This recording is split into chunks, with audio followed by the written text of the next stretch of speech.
Sir मैं आपके सामने कुछ बातें क्लियर करना चाहता हूँ। अभी हम जी। चलते हैं जनवरी में।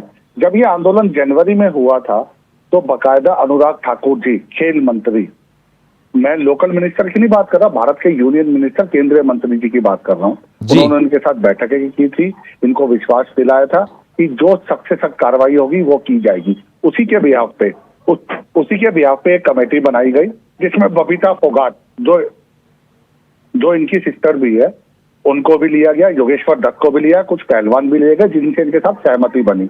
उसके बाद ये आंदोलन आज दोबारा फिर हुआ है और ये आंदोलन को प्रमोट कौन कर रहा है? आपने देखा होगा कांग्रेस के लीडर दीपेंद्र हुड्डा जी, जो रोहतक से सांसद थे, वो इनको प्रोजेक्ट कर रहे हैं। उसके बाद आम आदमी पार्टी के आपने देखा होगा सोमनाथ भारती मिनिस्टर है, वो इनको प्रोजेक्ट कर रहे हैं। फिर जयंत चौधरी वो प्रोजेक्ट कर रहे हैं। फिर उसके बाद राकेश टिकैत जी, जो किसान आंदोलन के बड़े नेता थे, वो इसमें कूद गए हैं।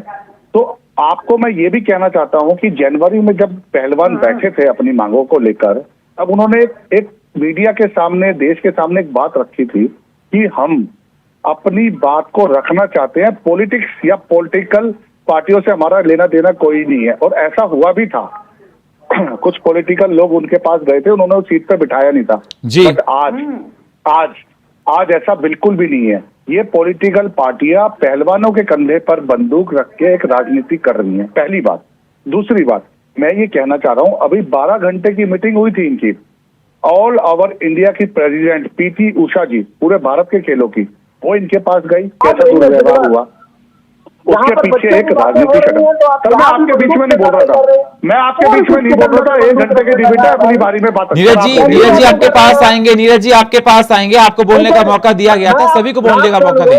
मैं आपसे अनुरोध करता हूँ चैनल के माध्यम से, देखिए हथियारों के शब्दों का प्रयोग ना करें आदरणीय भाजपा के प्रवक्ता। सर एक मिनट, ठीक है क्या बोल लेना। ठीक है पवन जी आप फूलों की बात क्यों नहीं करते हैं? ठीक है नीरज जी, ठीक है पवन जी जी, ये उचित नहीं है। ठीक है नीरज जी, ठीक है, आते हैं आपके पास।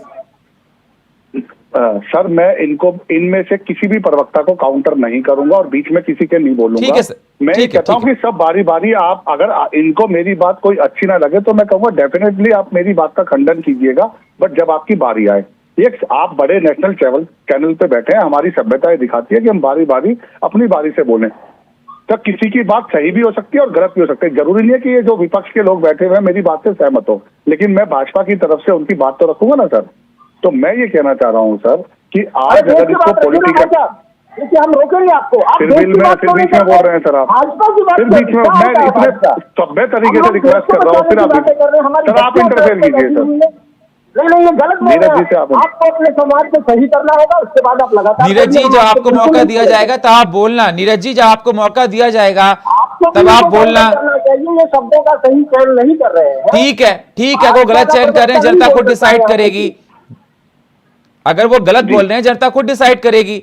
आपको बोलने का मौका दिया जाएगा तो आप बीच में बोलना मत, क्योंकि बात समझ में नहीं आती है।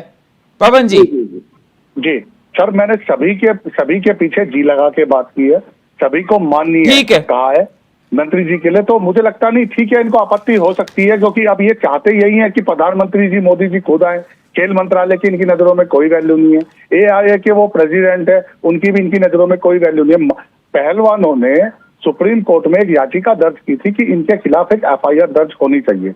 2 FIR दर्ज दिल्ली में पुलिस स्टेशन पे इनके खिलाफ माननीय सांसद जी के पास ब्रिजभूषण शरण सिंह जी के खिलाफ हो गई। ठीक, उसके बाद सुप्रीम कोर्ट ने इस केस को बंद कर दिया। अब इनकी ये डिमांड है कि ब्रिजभूषण जी को जेल में डालना चाहिए और उनके खिलाफ सख्त से सख्त कार्रवाई करें। मैं ये कहना चाह रहा हूं, अगर आपके पास एविडेंस है, जिस तरीके से आप धरने पे बैठे हैं, आप एविडेंस दिखाइए। 2014 से उन पर आरोप लग रहे हैं। ठीक है।